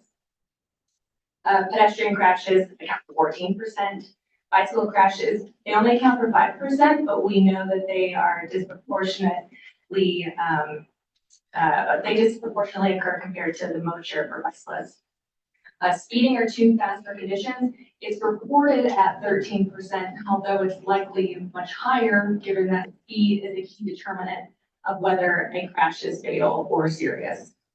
Alcohol suspected is 16% of regional serious crashes. And then finally, we also added emerging mobility devices. That was based off of feedback from the Regional Vision Zero Working Group. I believe it was either a comment as well from this group or from RTC. And so that's intended to sort of encompass e-scooters, e-bikes, I'm not really sure what that is, but it kind of lumps into that small motorized device category where we're just seeing an ever increasing number of those. It doesn't quite make up, 10% or even close to that share, but it's seeing such a significant rise that it's worth bringing attention to. We also broke it down by areas of the region. Our region is so diverse in terms of context that we want to make sure we're bringing attention to what crashes are really prevalent in certain area types. So in urban and suburban areas, signalized intersections account for nearly half of all serious injury crashes. And again, as I mentioned before, left turn and red light running incidences are key components of those crashes. Pedestrian crashes are also very prevalent in both of those area types. In rural areas, 57% are roadway departure crashes. More than half of those occurred at curbs, and many of those resulted in head-on collisions. For the remainder of crashes in rural areas, those were front-to-side crashes. So those front-to-side crashes where you have left turns or at stop-controlled intersections are still very much a key contributor in rural areas. And then motorcycle crashes had the highest percentage in rural areas. And then finally, limited access highways are very unique in the types of crashes that occur. And so on limited access highways, we see a very high percentage of rear end crashes and then also non-collision crashes where a vehicle makes a sudden maneuver or something else occurs that causes them to lose control and overturn. So now that I've talked about crash profiles, which inform kind of systemic efforts, we're going to move on to the high injury network, which identifies the roads with the highest concentration of fatal and serious injury crashes. As I mentioned, we use that as consideration when evaluating TIP projects, but it can also be used to bring attention to corridors with major safety issues, as well as identify corridors needing possible safety improvements, especially for communities that lack their own safety plans. So this chart, I know it might be hard to read, is intended to highlight some of the differences between the current high injury network and this updated one.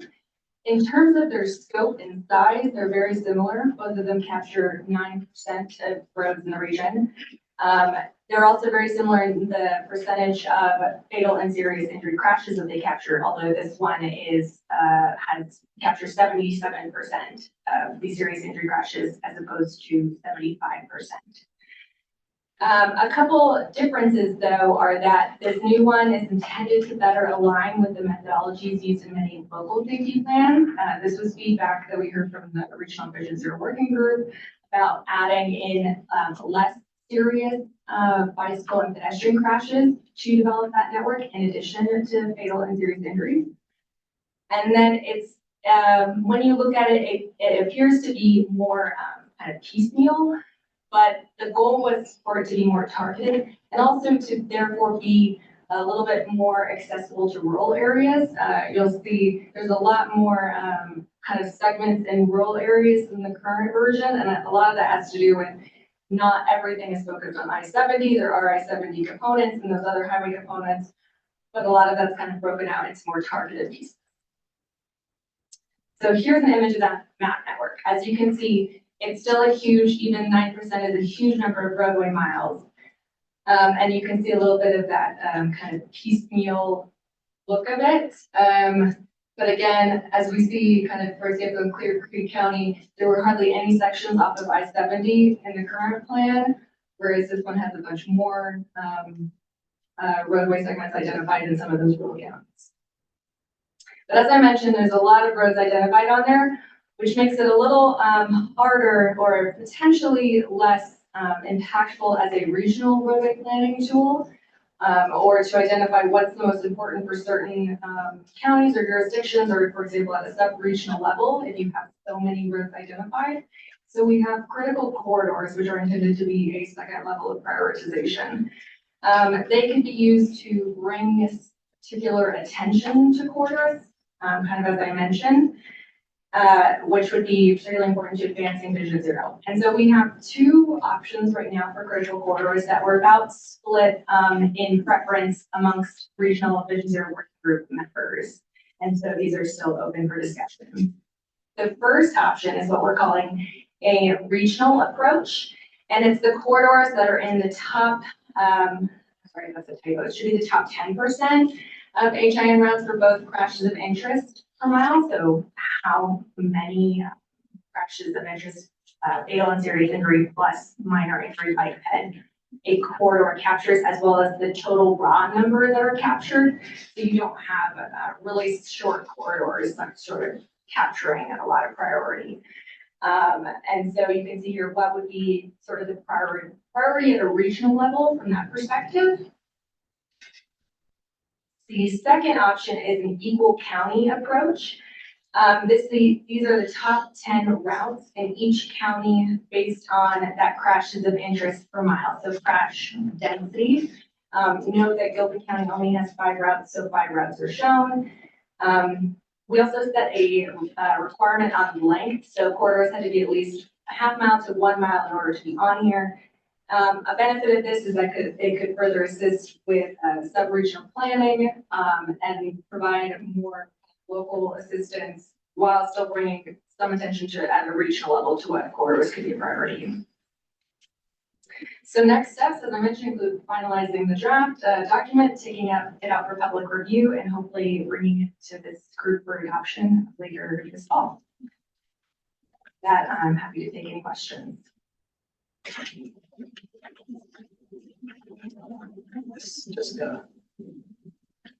Hi, thank you for the presentation. Lots of detail to dive into. Quick question on your proposed regional crash profiles, just from kind of the data that we receive pretty regularly. So we've got motorcycle crashes, and then you've broken out speeding or too fast and alcohol, but a lot of motorcycle crashes are because of excessive speeding and or alcohol. So are we double counting, or how did you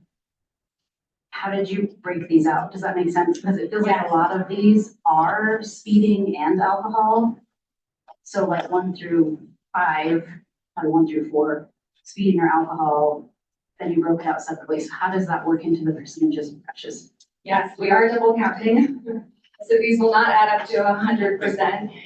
It's merely, so for example, 18% of crashes, or 18% of crashes involved a motorcycle, but they could usually crashes involve multiple factors, and it's kind of based off of the way that the crash report is written, and so they have manner of collision, contributing factors, and so we basically looked at all of the different aspects of the crash report and looked at what factors in the crash report accounted for more than 10% or were present in more than 10% of crashes. So these factors could be present in more than one crash, but they had to be present at least 10%. But you make a good point that most of these, like, for example, many front to side crashes, they also involve motorcycles, they might also involve speeding, they might also involve alcohol. There is double counting.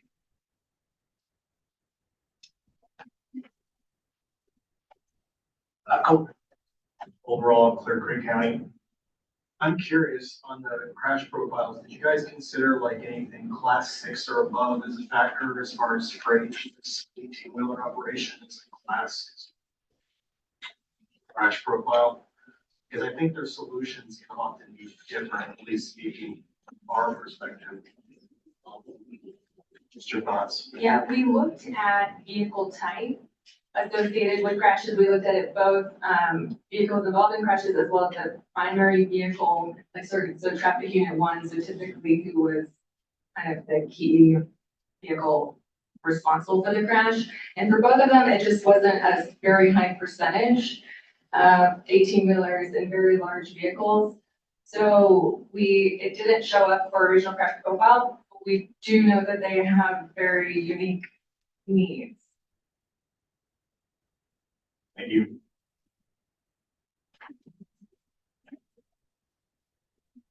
Catherine, just to confirm, another reason that this slide doesn't add up to 100% is that we're comparing actually two different things. Some of these are percent of regional KSI crashes, but a few of these are percent of people killed in those crashes.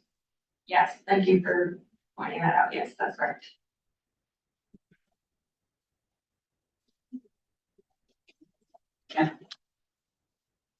Going back to your option 1 and option 2, would it be good to have both maps in your study so that as counties study their those high areas are known, and then have the other one will approach? I'm just asking the question of including both options.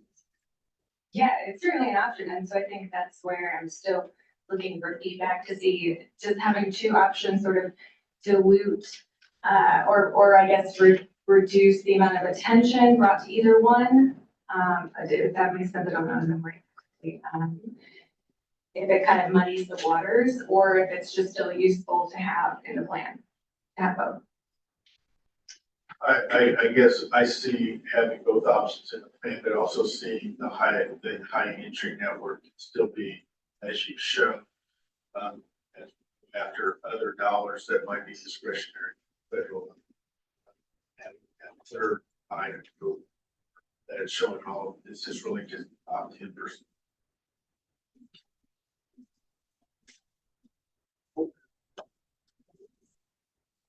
Overall in Clear Creek County. Hey, well, I think both are kind of critical because they're essentially asking two different questions, right? One is pretty much a proxy of both crashes, but also just population.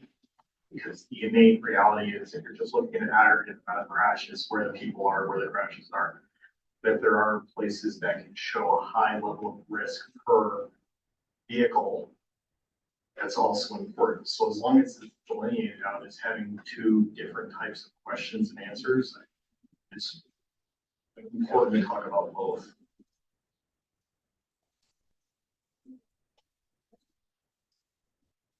Thank you so much for this presentation. I also agree with the previous comments about the usefulness of the two options. And I think about it particularly in the lens of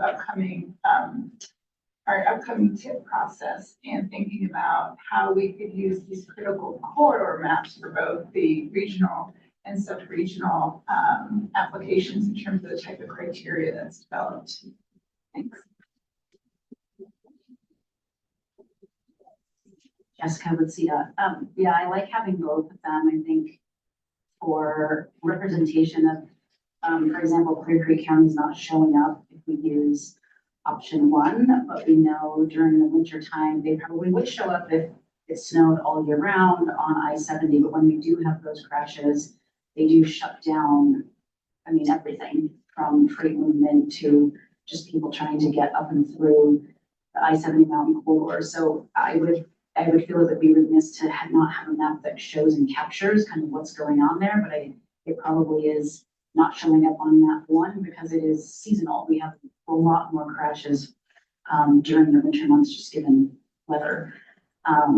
So I think having both is helpful for grants, especially if you're going for money. I think option 1 is a little bit limiting. So if you had to pick one, I would probably go with option 2.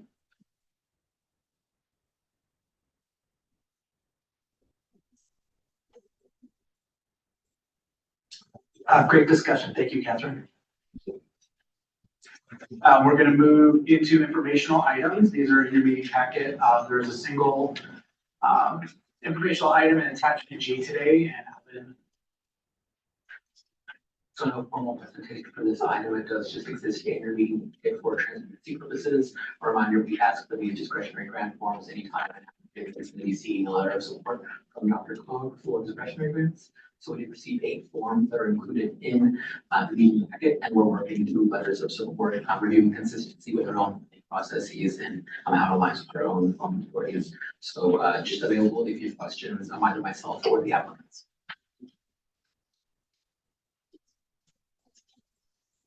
One quick note on the SS4A support letters. So some of you know I had been traveling the last couple of weeks. I got back on Thursday. I have 7 letters in my inbox and probably counting. So I'm working on them. I know you need them. I know the grant is due the 26th. In a couple of days, you will get those back. For this grant and for future grants, any support letters that you want from DRCOG for a transportation related grant, please reach out to me directly and I'm happy to help you. Thanks. And then we are getting the conclusion here. We do move into announcements from DRCOG's staff. I believe it shows that Jacob, you have a few announcements. I just have one actually. I don't want to prolong the length of this very long meeting, but I did just want to share. Some of you may have seen that the House Transportation Infrastructure Committee, known as T&I, released draft text for surface transportation reauthorization on Sunday afternoon. Sunday afternoon, Sunday evening. It's called the Build America 250 Act. It is 1,005 pages long. I've started to read through it. I haven't made it through all 1,005 pages yet. I don't want to say too much about it simply because I want to put it in the context that this is the House T&I bill. It's going to go through committee markup on Thursday. This is all just within the House. So this is even before it gets out of the House, much less what might happen in the Senate. And the Senate will probably significantly modify this bill if they even get to it in time. And in time means strictly by September 30th or even before the election. If they don't get to it in time and the bill does not pass before the election, they may have to start over when they have new membership in House and Senate based on elections later this year. So the point is, yes, we have a very detailed piece of draft legislation. That's great. It could also change significantly in the next few months. So in that context, what I will say about it is it does include some, I should say maybe not several, but some of the existing discretionary grant programs like SS4A, like Protect, like Bridges. Those are all brought forward into this new bill. It appears to show a little bit of an increase in metropolitan planning funds. So the work that we do for you, those funds might increase a little bit. Still looking to compare increases for like SDPG and some of the other funding sources. It would eliminate the carbon reduction program.